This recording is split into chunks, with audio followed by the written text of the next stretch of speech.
Enzo Maresca joined Chelsea to replace Mauricio Pochettino and transformed the 4-3-3 applied by the Argentine coach into a 4-2-3-1, making important changes to the roles of some players and altering the Blues' offensive dynamics. Right away, Maresca faced a major challenge, managing a squad full of players, especially wingers. How can he maintain consistent play while keeping everyone satisfied? The solution Maresca found was to work directly with one part of the squad, while another part trained separately. However, there is still something essential that needs adjustment: the team's system fit. Maresca has done a good job for a start and is looking to implement an ideal way of playing. In this video, we'll explore some tactical aspects of this approach and illustrate the ideas he has been applying at Chelsea. Maresca has been implementing a 4-2-3-1 at Chelsea, adjusting the approach and player positions to align the team with his game ideas. The Italian coach, heavily influenced by Guardiola, with whom he worked as an assistant, adopts a positional play style that seeks to maximize the strengths of the team's key players, such as Cole Palmer. Palmer, in fact, has been Chelsea's standout player in the Premier League so far, playing a role different from the one he had under Mauricio Pochettino. We'll see more details about this change throughout the video. To organize the attack, Maresca has used a structure based on a 3-2-2-3, adapting movements depending on the players selected. To illustrate these variations, we'll analyze two distinct setups. First, from the game against Wolves at the start of the Premier League, which ended in a 6-2 victory. Second, from the match against Leicester, won by the Blues 2-1. These examples will help us understand how Maresca's tactical adjustments shape the team's performance. In the game against Wolves, Maresca used Gusto as an inverted fullback, frequently centralizing him during Chelsea's build-up play. In this setup, the team adopted a build-up with three players in defense. Cucurella aligned with the center-backs, while Gusto moved forward to form a more advanced pair with Caicedo.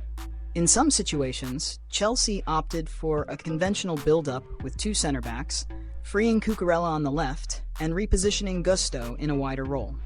However, Maresca's most common approach involves inverting one of the fullbacks into the midfield, while the other aligns with the center-backs. This central movement by Gusto provided support in the midfield build-up and allowed Enzo Fernandez to advance into a more offensive position, positioning himself behind the opposing defensive midfielders. With Enzo advancing, Palmer shifted slightly to the right while the wingers stayed wide to maintain width and the striker remained central. This setup represents Chelsea's standard positioning from which plays typically begin to develop. In the game against Leicester, although Chelsea's tactical structure remained the same, the dynamics on the field showed significant differences. The starting 11 featured important changes, such as the inclusion of Fofana at right back. Due to his characteristics, Fofana joined the line of three defenders alongside the center-backs, while Cucurella, instead of centralizing, advanced down the flank. This movement by Cucurella allowed João Felix, playing on the left wing, to occupy the half space, exploiting the blind spots in the opponent's marking. Palmer, on the other hand, moved to the right side, which theoretically kept Enzo Fernandez in a deeper position. However, Maresca chose to take more risks in this match, granting Enzo the freedom to push forward and act as a sixth attacking player. Despite these specific variations, the team's base structure remained unchanged. As we can observe, there is the formation of a square in midfield, creating numerical superiority in that area, overloading the central sector and forcing the opponent to compact more in the middle. This movement opens up space for one-on-one situations on the flanks. Areas usually occupy the wingers, who have great potential to unsettle defenses. This is a crucial aspect for Chelsea's wide players. The Blues squad offers several options, with ideal characteristics for individual duels against opposing fullbacks and for exploiting spaces behind the defensive line. Chelsea's attacking line, which prioritizes width, keeps the opposing defense constantly under pressure, threatening it with movements aimed at finding empty spaces. This dynamic often creates gaps in front of the defensive line that can be exploited by one of the team's key players, Cole Palmer. Under Maresca's command, Palmer plays a very different role from the one he had under Pochettino. In the Argentine manager's system, he predominantly operated as a right winger in a 4-3-3. With Maresca, Palmer has taken on the role of a number 10 in a 4-2-3-1. This season, Palmer has established himself as the prototype of the modern number 10. The English midfielder adapts perfectly to the system, capable of both dropping into deeper zones to release attackers with through balls and attacking empty spaces when positioned further forward. Additionally, Palmer is versatile enough to drift to the flanks, particularly to the right, drawing the attention of an opposing midfielder and freeing up the central area.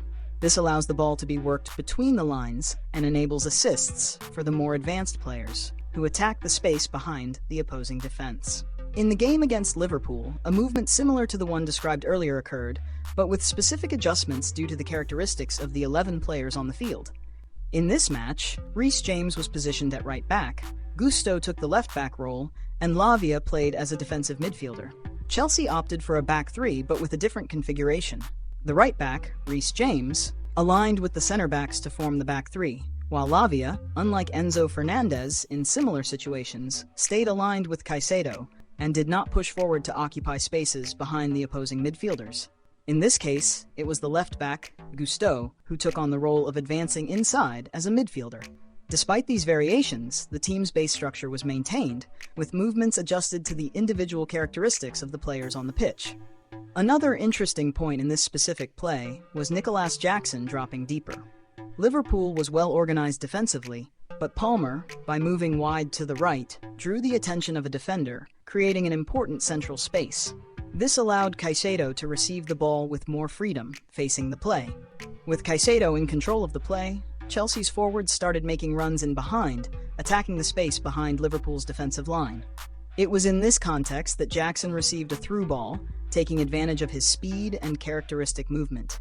Here, in the actual freeze frame of the play, we can see how Palmer, by drawing the defender's attention, freed up space for Caicedo, who received the ball from Reece James. With the open field ahead, Caicedo had the opportunity to activate Jackson's speed, a striker known for exploiting spaces behind the opposing defense. This type of movement is one of the many roles a number 9 can play. If you'd like to learn more about the different roles a striker can perform, we have a video on the channel detailing these possibilities. Just click and watch. Big hug and see you next time.